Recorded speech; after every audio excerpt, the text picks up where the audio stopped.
विशुद्धं परं सच्चिदानन्दरूपं गुणाधारमाधारहीनं वरेण्यं महान्तं विभान्तं गुहान्तं गुणान्तं सुखान्तं परं धाम रामं प्रपद्ये। शिवं नित्यमेकं विभुमतारकाख्यं सुखाकारमाकारशून्यं सुमान्यं महेशं कलेशं सुरेशं परेशं नरेशं निरीशं परिशं प्रपद्ये। यदा वर्ण्यत कर्णमूले अन्तकाले शिवो राम रामेति रामेति काश्यां तदेकं परं तारक ब्रह्मरूपं भजेहं भजेहं भजेहं भजेहं। महारत्नपीठे शुभे कर्णमूले सुखासीनमादित्यकोटिप्रकाशं सदा जानकी लक्ष्मणोपेतमेकं सदा रामचन्द्रं भजेहं भजेहं। मनोजवं मारुततुल्यवेगं जितेन्द्रियं बुद्धिमतां वरिष्ठं वातात्मजं वानरयूथमुख्यं श्रीरामदूतं शरणं प्रपद्ये। नारायणं नमस्कृत्यं नरं चैव नरोत्तमं देवीं सरस्वतीं व्यासं ततो जयमुदीरयेत्। वसुदेवसुतं देवं कंसचाणूरमर्दनं देवकी परमानन्दं कृष्णं वन्दे जगद्गुरुं। मंगलभवन अमंगलहारी द्रवौ सो दशरथ यजिर बिहारी। श्री राम जय जय राम, श्री राम जय जय Ram. Shri Harihar charitable and welfare trust के तत्वावधान में आप लोग श्री राम कथा श्रवण कर रहे हैं। आप लोगों ने श्रवण किया कि किस प्रकार से भगवान ने कुंभकर्ण को मार करके उसको अपना परम धाम दे दिया। जो भगवान के सामने आ जाता है, जिस पर भगवान की दृष्टि पड़ जाती है, भगवान उसको पाप रहित करके मोक्ष दे देते हैं। तो भगवान ने कुंभकर्ण का वध करके उसको परम धाम दे दिया। और दिन के अंत फिरी द्वोवनी समर भई शुभटन श्रम घनी। राम कृपा कपिदल बल बाढ़ा जिमित्र न पाई लागयति डाढ़ा। छिजहि निश्चर दिन अरुराती निज मुख कहे सुकृत जेहि भांति। बहु विलाप दस कंधर करई बंधु शीस पुनि पुनि उर धरई। रोवहि नारी हृदय हति पानी तासु तेज बल विपुल बखानी। मेघनाद तेहि अवसर आयऊ कही बहु कथा पिता समुझायहु। देखेहु काली मोरी मनुसाई अबहि बहुत का करो बड़ाई। इष्ट देव से बल रथ पायऊ सो बल तातन तो ही देखायऊ। यही विधि जलपत भयऊ बिहाना चहु दुआर लागे कपिनाना। कित कपि भालु काल समवीरा उत रजनी चर यति रणधीरा।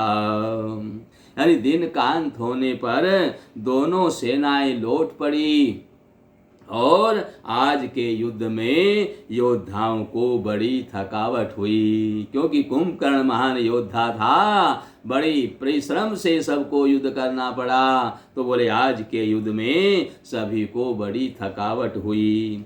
परंतु श्री राम जी की कृपा से वानर सेना का बल उसी प्रकार बढ़ गया जैसे घास पाकर अग्नि बहुत बढ़ जाती है। उधर दिन कांत होने पर दोनों सेनाएं लौटी और उधर राक्षस घटते जा रहे हैं। जिस प्रकार अपने ही मुख से कहने पर अपने पुण्य समाप्त हो जाते हैं, उसी प्रकार से राक्षसी सेना घटती जा रही है। रावण बहुत विलाप कर रहा है, बार बार भाई कुंभकर्ण का मुख उसका सिर कलेजे से लगाता है। स्त्रियां उसके बड़े भारी तेज और बल को बखान करके हाथों से छाती पीट पीट करके रो रही हैं। उसी समय मेघनाद आया और उसने बहुत सी कथाएं कह करके पिता को समझाया और कहा, हे पिता, कल मेरा पुरुषार्थ देखना। अभी बहुत बड़ाई क्या करूं, मैंने अपने इष्ट देव से जो बल और रथ पाया था, वह बल और रथ अब तक आपको नहीं दिखलाया है। वो तो आज तक आपको दिखाया ही नहीं है। इस प्रकार डींग मारते हुए बहुत सवेरा हो गया। लंका के चारों दरवाजों पर बानर आ डटे और इधर काल के समान वीर बानर भालू हैं और उधर अत्यंत रणधीर राक्षस हैं। दोनों ओर के योद्धा अपनी अपनी सेना के लिए, अपनी अपनी विजय के लिए लड़ रहे हैं। और भगवान विष्णु कहते हैं कि हे गरुड़, यानी काग भुसुंडी गरुड़ जी को कहते हैं, और भगवान शिव पार्वती से कहते हैं कि हे गरुड़, उनके युद्ध का वर्णन नहीं किया जा सकता। मेघनाथ इसी समय पूर्वोक्त यानी माया में रथ चढ़ा करके आकाश में चला गया और अट्टास करके गरजा, जिससे बानरों की सेना में भय छा गया। वह शक्ति शूल, तलवार, कृपाण आदि अस्त्र शस्त्र एवं वज्र आदि बहुत से आयुध चलाने लगा तथा फरसे, परिग, पत्थर आदि डालने और बाणों की वृष्टि करने लगा। आकाश में दसों दिशाओं में बाण छा गए, मानो मघा नक्षत्र के बादलों ने झड़ी लगा दी हो। पकड़ो पकड़ो मारो, ये शब्द कानों से सुनाई पड़ते हैं, पर जो मार रहा है उसे कोई नहीं जान पाता है। अनिला उसने जो है अपने आप को अदृश्य कर लिया। पर्वत और वृक्षों को लेकर आकाश में बानर दौड़ जाते हैं, पर उसे देख नहीं पाते हैं। इससे दुखी होकर के लौट आते हैं। मेघनाथ ने माया के बल से अटपटी घाटियों, रास्तों, पर्वत और कंदराओं को बाणों के पिंजरे बना दिए, अर्थात सब बाणों से ढक दिए। अब कहाँ जाएं, यह सोचकर रास्ता न पाकर बानर व्याकुल हो गए, मानो पर्वत इंद्र की कैद में पड़े हुए हों। मेघनाथ ने मारुति, हनुमान, अंगद, नल, नील आदि सभी बलवान बानरों को व्याकुल कर दिया। फिर उसने लक्ष्मण जी, सुग्रीव और विभीषण को बाणों से मारकर उनके शरीर को छलनी कर दिया। फिर वह श्री रघुनाथ जी से लड़ने लगा। वह जो बाण छोड़ता है वे सांप होकर के लगते हैं। जो स्वतंत्र, अनंत, एक, अखंड और निर्विकार ब्रह्म है, जो खर के शत्रु हैं, वे श्री राम जी लीला से नागपाश के वश में हो गए, अर्थात नागपाश में बंध गए। श्री राम जी सदा स्वतंत्र एक अद्वितीय भगवान हैं। वे नट की तरह अनेकों प्रकार के दिखावटी चरित्र करते हैं और रण की शोभा के लिए प्रभु ने अपने को नागपाश में बंधा लिया, किंतु उससे देवताओं को बड़ा भारी भय उत्पन्न हो गया। भगवान शिव जी कहते हैं, हे गिरजे, जिनका नाम लेकर मुनि भव बंधन से छूट जाते हैं, जन्म मृत्यु की फांसी को काट डालते हैं, वे सर्वव्यापक और विश्व निवास, विश्व के आधार प्रभु कहीं बंधन में आ सकते हैं। हे भवानी, श्री राम जी की इन सगुण लीलाओं के विषय में बुद्धि और वाणी के बल से निर्णय नहीं किया जा सकता। ऐसा विचार कर जो तत्व ज्ञानी पुरुष हैं, जो विरक्त पुरुष हैं, जो जिनकी संसार में आसक्ति नहीं है, जिन्होंने संसार को असत्य जान लिया है, जिन्होंने परमात्मा को सत्य जान लिया है, वे सब तर्क शंका छोड़ करके श्री रघुनाथ जी का भजन करते हैं। मेघनाथ ने सेना को व्याकुल कर दिया। फिर वह प्रकट हो गया और दुर्वचन कहने लगा। इस पर जामवान ने कहा, अरे दुष्ट खड़ा रहे। यह सुनकर के उसे बड़ा क्रोध आया और उसने कहा, रे मूर्ख, मैंने बूढ़ा जानकर तुझे छोड़ दिया था। अरे अधम, तू मुझी को ललकारने लगा है। ऐसा कहकर उसने चमकता हुआ त्रिशूल चलाया। जामवंत उसी त्रिशूल को हाथ से पकड़ करके दौड़े और उसे मेघनाद की छाती पर दे मारा। वह देवताओं का शत्रु मेघनाद चक्कर खा करके पृथ्वी पर गिर पड़ा। जामवंत ने फिर क्रोध में भरकर पैर पकड़ करके उसे घुमाया और पृथ्वी पर पटक कर उसे अपना बल दिखलाया। किंतु वरदान के प्रताप से वह मारे नहीं मरता है। तब जामवंत ने उसका पैर पकड़कर उसे लंका पर फेंक दिया। इधर देव ऋषि नारद जी ने गरुड़ को भेजा और वे तुरंत ही श्री राम जी के पास आ पहुँचे। पक्षीराज गरुड़ जी सब माया सर्पों के समूह को पकड़ करके खा गए। तब सब वानरों के झुंड माया से रहित होकर के हर्षित हुए। पर्वत, वृक्ष, पत्थर और नख धारण किए बानर क्रोधित होकर के दौड़े। निशाचर विशेष व्याकुल होकर के भाग चले और भाग कर किले पर चढ़ गए। मेघनाथ की मूर्छा छूटी। तब पिता को देख करके उसको बड़ी शर्म लगी। मैं अजय यानी अजय होने का यज्ञ करूंगा, ऐसा मन में निश्चय करके वह तुरंत एक श्रेष्ठ गुफा में चला गया। यहाँ विभीषण ने सलाह विचारी और श्री रामचंद्र जी से कहा, हे अतुलनीय बलवान उदार प्रभो, देवताओं को सताने वाला दुष्ट मायावी मेघनाद पवित्र यज्ञ कर रहा है। हे प्रभो, यदि वह यज्ञ सिद्ध हो जाएगा तो हे नाथ फिर जल्दी जीता नहीं जा सकेगा। यह सुनकर श्री रामचंद्र जी ने बड़ा सुख माना और अंगद आदि बहुत से वानरों को बुलाया और कहा, हे भाइयों, सब लोग लक्ष्मण के साथ जाओ और जाकर यज्ञ को विध्वंस करो। हे लक्ष्मण, संग्राम में तुम मेघनाथ को मारना। देवताओं को भयभीत देखकर मुझे भी बड़ा दुख लग रहा है। हे भाई सुनो, उसको ऐसे बल और बुद्धि उपाय से मारना जिससे निशाचर का नाश हो जाए। अब की बार उसको जीवित नहीं छोड़ना है, अब की बार उसका वध करके आना है। हे जामवंत, सुग्रीव और विभीषण, तुम तीनों जने सेना समेत लक्ष्मण के साथ जाओ। इस प्रकार जब श्री रघुवीर ने आज्ञा दी तब कमर में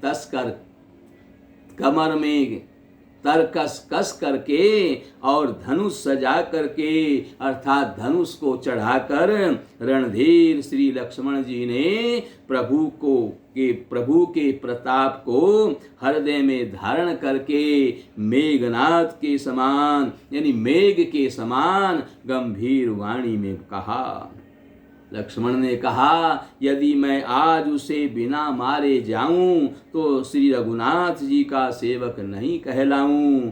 यदि सैकड़ों शंकर भी उसकी सहायता करने के लिए आ जाएं तो भी श्री रघुवीर की मुझे दुहाई है, आज मैं उसे युद्ध में जीवित नहीं छोड़ूंगा, आज मैं उसे मार डालूंगा। श्री रघुनाथ जी के चरणों में सिर नवाकर शेषावतार लक्ष्मण जी तुरंत चले। उनके साथ अंगद, नील, मयंद, नल और हनुमान आदि उत्तम योद्धा उनके साथ में थे।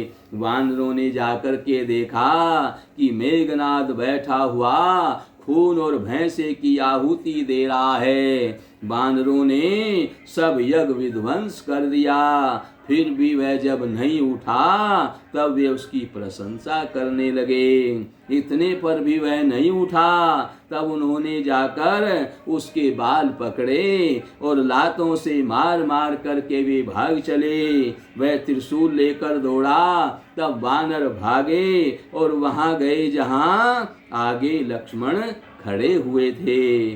वह अत्यंत क्रोध का मारा हुआ आया और उसने लक्ष्मण जी पर एक भयंकर शब्द गर्जन करने लगा और मारुति, हनुमान और अंगद क्रोध करके दौड़े। उसने छाती में त्रिशूल मार करके अंगद और हनुमान को धरती पर गिरा दिया। फिर उसने प्रभु श्री लक्ष्मण जी के ऊपर प्रचंड त्रिशूल छोड़ा। अनंत लक्ष्मण जी ने बाण मारकर उस त्रिशूल के 2 टुकड़े कर दिए। हनुमान जी और युवराज अंगद फिर उठकर के क्रोध करके और उसे मारने लगे, पर उसे चोट ना लगी। शत्रु मेघनाथ मारे नहीं मरता, यह देखकर जब वीर लौटे तब वह घोर चिंगाड़ करके दौड़ा। उसे क्रुद्ध काल की तरह आता देख करके लक्ष्मण जी ने उसके ऊपर भयानक बाण छोड़े और वज्र के समान बाणों को आता हुआ देखकर वह दुष्ट अंतर्ध्यान हो गया और फिर भांति भांति के रूप धारण करके युद्ध करने लगा। वह कभी प्रकट होता है और कभी छिप जाता है। शत्रु को पराजित होता न देख करके सभी वानर डर गए। तब सर्पराज शेष जी अर्थात श्री लक्ष्मण जी बहुत ही क्रोधित हुए और लक्ष्मण जी ने मन में यह दृढ़ विचार कर लिया कि इस पापी को मैं बहुत खेला चुका हूँ, अब और अधिक खेलाना अच्छा नहीं है, अब तो इसे समाप्त ही कर देना चाहिए। कौशलपति श्री राम जी के प्रताप का स्मरण करके लक्ष्मण जी ने वीरोचित दर्प करके बाण का संधान किया और बाण छोड़ते ही ये बाण मेघनाथ की छाती में लगा। मरते समय उसने सब कपट त्याग दिया। राम के छोटे भाई लक्ष्मण कहाँ हैं, राम कहाँ हैं, ऐसा कहकर मेघनाथ ने प्राण छोड़ दिए। अंगद और हनुमान कहने लगे, तेरी माता धन्य है जो तू लक्ष्मण जी के हाथों मारा गया और मरते समय श्री राम लक्ष्मण को स्मरण करके तूने उनके नामों का उच्चारण किया है। क्योंकि अंतिम समय में अगर एक बार भी राम शब्द मुख से निकल जाए, उसके जीवन के तमाम पाप उसी समय तत्काल नष्ट हो जाते हैं और उसको परम गति की प्राप्ति होती है। हनुमान जी ने उसको बिना ही परिश्रम के उठा लिया और लंका के दरवाजे पर रखकर वे लौट आए। उसका मरना सुनकर देवता और गंधर्व आदि सब विमानों पर चढ़ करके आए और आकाश से उन्होंने पुष्पों की वर्षा की। वे फूल बरसा करके नगाड़े बजाते हैं और श्री रघुनाथ जी का निर्मल यश गाते हैं। अनंत आपकी जय हो, हे जगदाधार आपकी जय हो। आपने सब देवताओं की महान विपत्ति का हरण कर लिया, आपने सब देवताओं का उद्धार कर दिया। देवता और सिद्ध स्तुति करके चले गए। तब लक्ष्मण जी कृपा के समुद्र श्री राम जी के पास में आए और रावण ने जो ही पुत्र वध का समाचार सुना त्यों ही वह मूर्छित होकर पृथ्वी पर गिर पड़ा। मंदोदरी छाती पीट पीट कर और बहुत प्रकार से पुकार पुकार करके बड़ा भारी विलाप करने लगी। नगर के सभी लोग शोकाकुल हो गए, सभी रावण को नीच कहने लगे। तब रावण ने सब स्त्रियों को अनेक प्रकार से समझाया, अनेकों प्रकार से समझाया कि समस्त जगत यह दृश्य रूप नाशवान है, हृदय में विचार कर देखो। रावण ने उनको ज्ञान का उपदेश दिया। वह स्वयं तो नीच है, पर उसकी कथा यानी उसकी बातें बहुत ही पवित्र और शुभ हैं।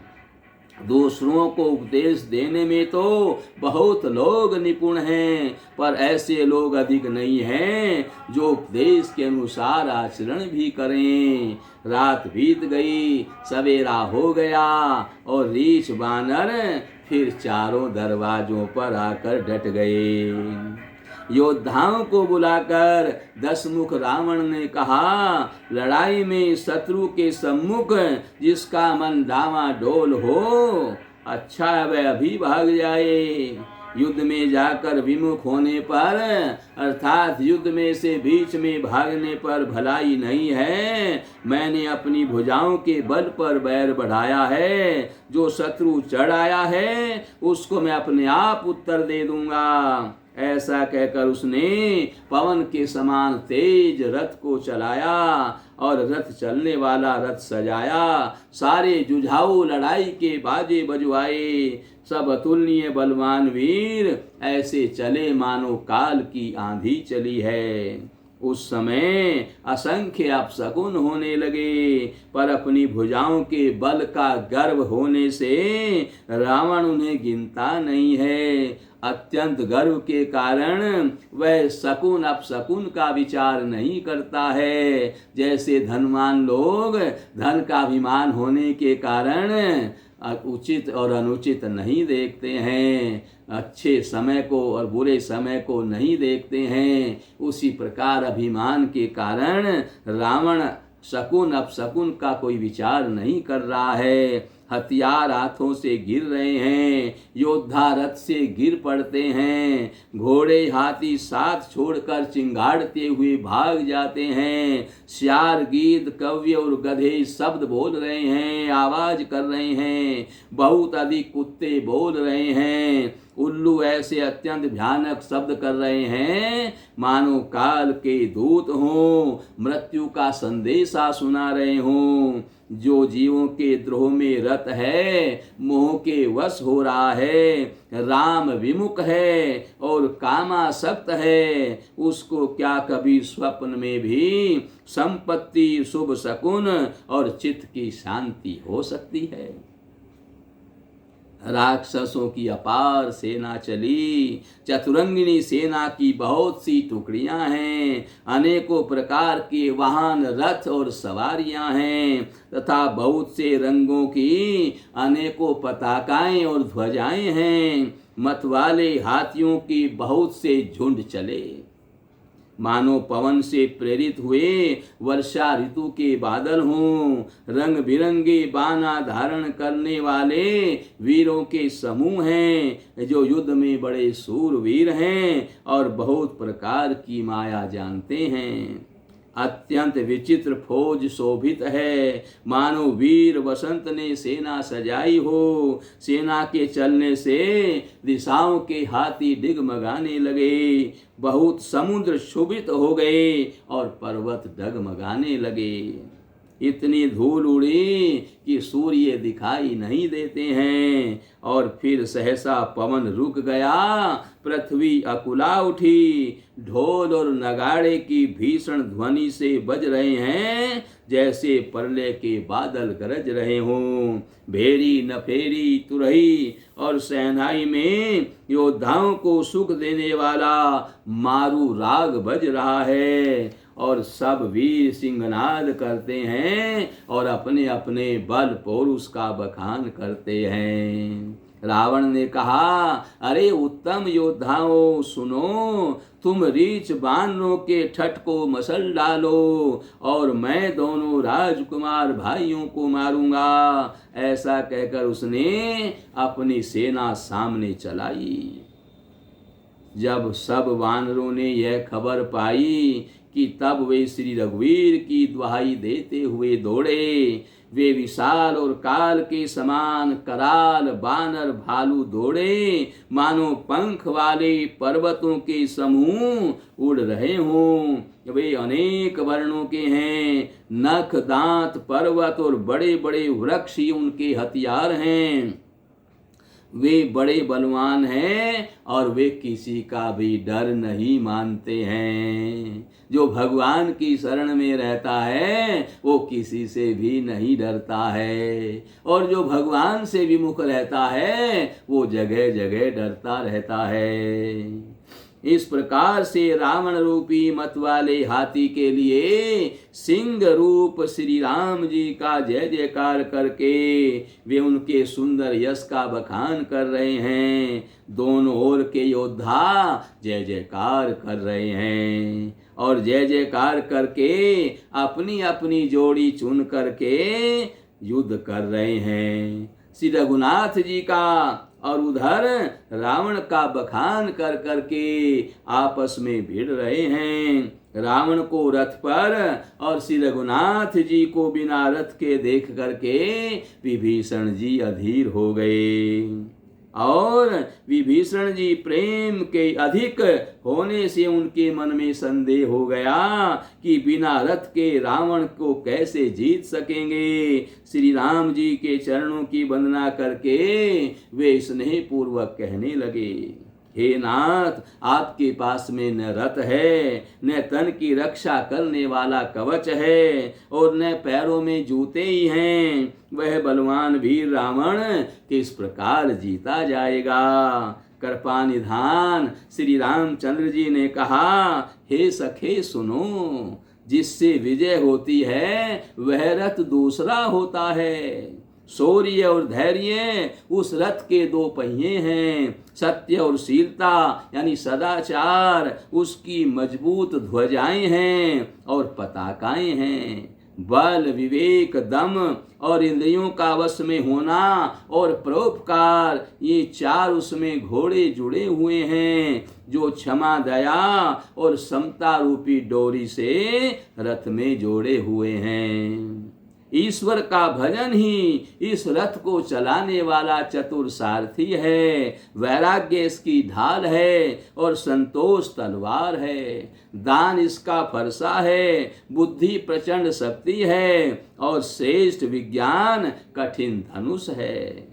निर्मल यानी पाप रहित और अचल यानी स्थिर मन तरकस के समान है। सम यानी मन का वश में होना, अहिंसा आदि यम और सोच आदि नियम, ये बहुत से इसमें बाण हैं। ब्राह्मणों और गुरु का पूजन अभेद कवच है और इसके समान विजय का दूसरा कोई उपाय नहीं है। हे सखे, ऐसा धर्म में रथ जिसके साथ हो, जिसके पास हो, उसे जीतने के लिए संसार में कहीं शत्रु ही नहीं है। हे धीर बुद्धि वाले सखा सुनो, जिसके पास ऐसा दृढ़ रथ हो वह वीर संसार यानी जन्म मृत्यु रूपी महान दुर्जय शत्रु को भी जीत सकता है। रावण की तो बात ही क्या है। प्रभु के वचन सुनकर विभीषण जी ने हर्षित होकर उनके चरण कमल पकड़ लिए और कहा, कृपा और सुख के समूह श्री राम जी, आपने इसी बहाने मुझे ज्ञान का उपदेश दे दिया है। उधर से रावण ललकार रहा है और इधर से अंगद और हनुमान, राक्षस और रीछ बानर अपने अपने स्वामी की दुहाई दे करके लड़ रहे हैं। ब्रह्मादि देवता और अनेकों सिद्ध तथा मुनि विमानों पर चढ़े हुए आकाश से इस युद्ध को देख रहे हैं। भगवान शिव जी कहते हैं, हे उमा, मैं भी उस समाज में था और श्री राम जी के रण रंग रणोत्साह की लीला को मैं भी देख रहा था। दोनों ओर के योद्धा रण में मतवाले हो रहे हैं।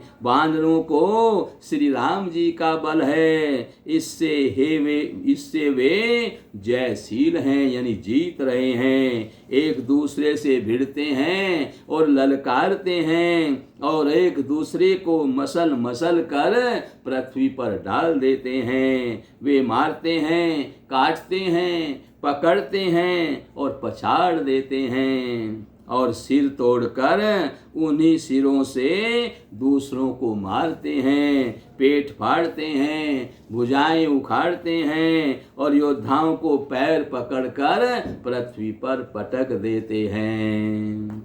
राक्षस योद्धाओं को, राक्षस जो हैं, जो राक्षस योद्धा हैं, भालू बानर उनको पृथ्वी में गाड़ देते हैं और ऊपर से बहुत सी बालू डाल देते हैं। युद्ध में शत्रुओं से विरुद्ध हुए वीर बानर ऐसे दिखाई पड़ते हैं मानो बहुत से क्रोधित काल हों।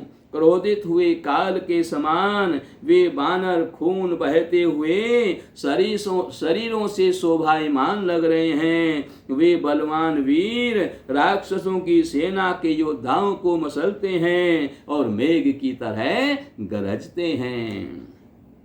डांट कर चपेटों से मारते हैं, दांतों से काट कर लातों से पीस डालते हैं। बानर भालू चिंघाड़ते हैं और ऐसा बल छल करते हैं जिससे दुष्ट राक्षस नष्ट हो जाए। वे राक्षसों के गाल पकड़ करके फाड़ डालते हैं, छाती चीर डालते हैं और उनकी अंतड़ियां निकाल कर गले में डाल देते हैं। वे वानर ऐसे देख पड़ते हैं मानो प्रहलाद के स्वामी श्री नरसिंह भगवान अनेकों शरीर धारण करके युद्ध के मैदान में क्रीड़ा कर रहे हों।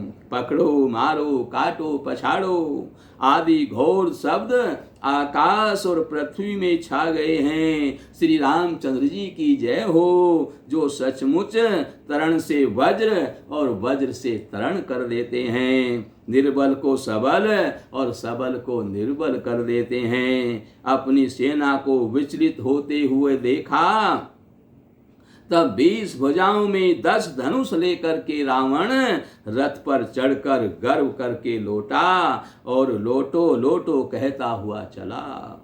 रावण अत्यंत क्रोधित होकर के दौड़ा। बानर हुंकार करते हुए लड़ने के लिए उसके सामने चले। उन्होंने हाथों में वृक्ष, पत्थर और पहाड़ लेकर रावण पर एक ही साथ डाल दिए। पर्वत उसके वज्र तुल्य शरीर में लगते ही तुरंत टुकड़े टुकड़े हो गए और सब आपस में फूट फाट गए। अत्यंत क्रोधी रणोन्मत्त रावण रथ रोक कर की अचल खड़ा रहा, अपने स्थान से जरा भी नहीं हिला। उसे बहुत ही क्रोध हुआ। वह इधर उधर झपट कर और वानर योद्धाओं को मसलने लगा। अनेकों वानर भालू, हे अंगद, हे हनुमान, रक्षा करो पुकारते हुए इधर उधर भाग चले। और हे रघुवीर, हे गोसाई, रक्षा कीजिए, यह दुष्ट काल की भांति हमें खा रहा है। उसने देखा कि सब वानर भाग छूटे। तब रावण ने 10 धनुषों पर बाण के संधान किए। उसने धनुष पर असंधान करके बाणों के समूह छोड़े। वे बाण सर्प की तरह उड़ करके जा लगते हैं। पृथ्वी, आकाश और दिशा विदिशा सर्वत्र बाण भर रहे हैं। बानर भागे तो कहाँ भागे, अत्यंत कोलाहल मच गया। वानर भानुओं की सेना व्याकुल होकर के आर्त पुकार करने लगी। हे रघुवीर, हे करुणा सागर, हे पीड़ितों के बंधु, हे सेवकों की रक्षा करके उनके दुख हरने वाले श्री हरि अपनी सेना को व्याकुल देखकर कमर में तरकस कसकर और हाथ में धनुष लेकर के श्री रघुनाथ जी चरणों पर मस्तक नवा करके लक्ष्मण जी क्रोधित होकर के चले। लक्ष्मण जी ने पास जाकर के कहा, अरे दुष्ट बानर, भालुओं को क्या मार रहा है? मुझे देख, मैं तेरा काल खड़ा हूँ। रावण ने कहा, अरे मेरे पुत्र के घातक, मैं तुझी को ढूंढ रहा था। आज तुझे मार करके अपनी छाती ठंडी करूंगा। और ऐसा कहकर उसने प्रचंड बाण छोड़े। लक्ष्मण जी ने उन सब के सैकड़ों टुकड़े टुकड़े कर दिए। रावण ने करोड़ों अस्त्र शस्त्र चलाए। लक्ष्मण जी ने उनको तिल के बराबर करके काट डाला। वे अपने सामने से हटा दिए। फिर अपने बाणों से रावण पर लक्ष्मण जी ने प्रहार किया और उसके रथ को तोड़कर उसके सारथी को मार डाला। रावण के 10 मस्तकों में 100 बाण लक्ष्मण जी ने मारे। वे सिरों में ऐसे बैठ गए मानो पहाड़ के शिखरों में सर्प प्रवेश कर रहे हों। फिर 100 बाण उसकी छाती में मारे। वह पृथ्वी पर गिर पड़ा। उसे कुछ भी होश नहीं रहा। फिर मूर्छा छूटने पर वह प्रबल रावण उठा और उसने वह शक्ति चलाई जो ब्रह्मा जी ने उसे दी थी। वह ब्रह्मा की दी हुई प्रचंड शक्ति लक्ष्मण जी को ठीक छाती में लगी। वीर लक्ष्मण जी व्याकुल होकर के गिर पड़े। तब रावण उन्हें उठाने लगा, पर उसके अतुलनीय बल की महिमा यों ही रह गई, व्यर्थ हो गई, अर्थात लक्ष्मण जी उससे नहीं उठे। रावण ने पूरा जोर लगाया पर लक्ष्मण जी को उठा न सका। जिनके एक ही सिर पर ब्रह्मांड रूपी भवन धूल के कण के समान विराजता है, उन्हें मूर्ख रावण उठाना चाहता है। वह तीनों भुवनों के स्वामी लक्ष्मण जी को नहीं जानता। यह देखकर पवन पुत्र हनुमान जी कठोर वचन बोलते हुए दौड़े और हनुमान जी के आते ही रावण उन पर अत्यंत भयंकर घूसे का प्रभाव किया। हनुमान जी घुटने टेक करके रह गए, पृथ्वी पर गिरे नहीं। फिर क्रोध से भरे हुए संभाल करके उठे। हनुमान जी ने रावण को एक घूंसा मारा, वैसा गिर पड़ा जैसे वज्र की मार से पर्वत गिरा हो। मूर्छा भंग होने पर वह फिर जागा और हनुमान जी के बड़े भारी बल को सराहने लगा। हनुमान जी ने कहा, मेरे पौरुष को धिक्कार है, धिक्कार है, मुझे भी धिक्कार है, जो हे देवद्रोही अब भी तू जीता रह गया। ऐसा कहकर और लक्ष्मण जी को उठा करके हनुमान जी श्री रघुनाथ जी के पास ले आए। यह देखकर रावण को बड़ा आश्चर्य हुआ कि यह लक्ष्मण मेरे से नहीं उठा, और हनुमान जी आराम से उठा करके ले गए। तो रावण को बड़ा भारी आश्चर्य हुआ। श्री रघुवीर जी ने लक्ष्मण जी से कहा, हे भाई, हृदय में समझो, तुम काल के भी भक्षक और देवताओं के रक्षक हो। ये वचन सुनते ही कृपालु लक्ष्मण जी उठ बैठे। वह कराल शक्ति आकाश को चली गई। लक्ष्मण जी फिर धनुष बाण लेकर के दौड़े और बड़ी शीघ्रता से शत्रु के सामने आ पहुंचे। फिर उन्होंने बड़ी ही शीघ्रता से रावण के रथ को चूर चूर कर दिया और सारथी को मारकर उसे यानी रावण को व्याकुल कर दिया। 100 बाणों से उसका हृदय भेद दिया, जिससे रावण अत्यंत व्याकुल होकर के पृथ्वी पर गिर पड़ा। तब दूसरा सारथी उसे रथ में डाल करके तुरंत ही लंका को ले गया। प्रताप के समूह श्री रघुवीर के भाई लक्ष्मण जी ने फिर आकर प्रभु के चरणों में प्रणाम किया।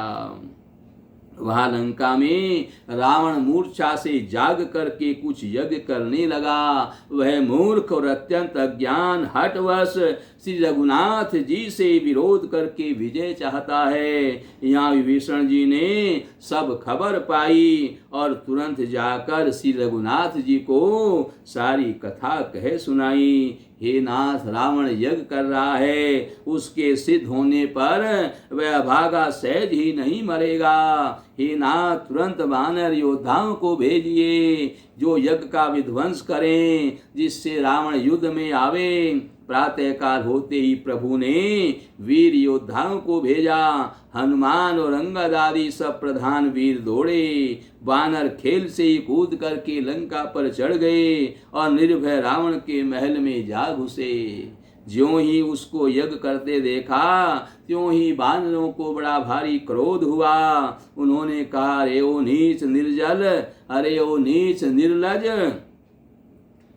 रणभूमि से भाग करके आ गया और यहाँ कर बगुले का सा ध्यान लगा कर बैठा है। ऐसा कहकर अंगद ने लात मारी, पर उसने इनकी ओर देखा भी नहीं। उस दुष्ट का मन स्वार्थ में अनुरक्त था। जब उसने नहीं देखा तब वानर क्रोधित होकर के दांतों से पकड़ करके काटने लगे और लातों से मारने लगे। स्त्रियों को बाल पकड़ पकड़ करके घर से बाहर घसीट लाए। वे अत्यंत ही दीन होकर पुकारने लगी। तब रावण काल के समान क्रोधित होकर के उठा और वानरों को पैर पकड़ करके पटकने लगा। इसी बीच में वानरों ने यज्ञ विध्वंस कर डाला। यह देख करके वह मन में हारने लगा, निराश हो गया। यज्ञ विध्वंस करके सब चतुर वानर रघुनाथ जी के पास में आ गए। तब रावण जीने की आशा छोड़कर क्रोधित होकर के चला। चलते समय अत्यंत भयंकर अपशकुन हो रहा है, अमंगल हो रहा है। गिद्ध उड़ उड़ कर के उसके सिरों पर बैठने लगे, किंतु वह काल के वश में था, इससे किसी भी अपशकुन को नहीं मानता था। उसने कहा, युद्ध का डंका बजाओ। निशाचरों की अपार सेना चली। उसमें बहुत से हाथी, रथ, घुड़सवार और पैदल हैं। वे दुष्ट प्रभु के सामने कैसे दौड़े, जैसे पतंगों के समूह अग्नि की ओर जलने के लिए दौड़ते हैं। इधर देवताओं ने स्तुति की कि हे श्री राम जी, इसने हमको दारुण दुख दिए हैं, अब आप इसे अधिक न खिलाइए। जानकी जी बहुत ही दुखी हो रही हैं। देवताओं के वचन सुनकर प्रभु श्री राम जी मुस्कराए। फिर श्री रघुवीर ने उठ कर के बाण सुधारे, मस्तक पर जटाओं के जूड़े कस करके बांध दिए। उसके बीच बीच में पुष्प गुथे हुए और भी शोभायमान हो रहे थे। लाल नेत्र और मेघ के समान श्याम शरीर वाले और संपूर्ण लोकों के नेत्रों को आनंद देने वाले प्रभु ने कमर में फेंटा और तरकस को कस लिया और हाथों में कठोर सारंग धनुष ले लिया। प्रभु ने हाथ में सारंग धनुष लेकर के कमर में बाणों की खान अक्षय सुंदर तरकस कस लिया। उनके भुजदंड पुष्ट हैं और मनोहर चौड़ी छाती पर ब्राह्मण भृगु जी के चरणों का चिन्ह शोभायमान है। तुलसीदास जी कहते हैं, ज्यों ही प्रभु धनुष बाण हाथ में लेकर फिराने लगे, त्यों ही ब्रह्मांड दिशाओं के हाथी, कच्छप, शेष जी, पृथ्वी, समुद्र और पर्वत सभी डगमगाने लगे। भगवान की शोभा देखकर देवता हर्षित होकर फूलों की वर्षा करने लगे और शोभा, शक्ति और गुणों के धाम करुणा निधान प्रभु की जय हो, जय हो, जय हो, ऐसा पुकारने लगे। इस प्रकार से सभी देवता बड़े ही आनंदित हुए कि अब प्रभु इस रावण को, दुष्ट को मारेंगे। बस यहीं पर कथा का विश्राम है। कल आगे की कथा आप श्रवण करें, अब प्रभु का गुणगान करें, जिससे हमारा कल्याण हो, हमारा मनुष्य जीवन सफल हो जाए। श्री कृष्ण गोविंद हरे मुरारे, हे नाथ नारायण वासुदेवा। श्री कृष्ण गोविंद हरे मुरारे, हे नाथ नारायण वासुदेवा। हे नाथ नारायण वासुदेवा, हे नाथ नारायण वासुदेवा। श्री कृष्ण गोविंद हरे मुरारे, हे नाथ नारायण वासुदेवा। श्री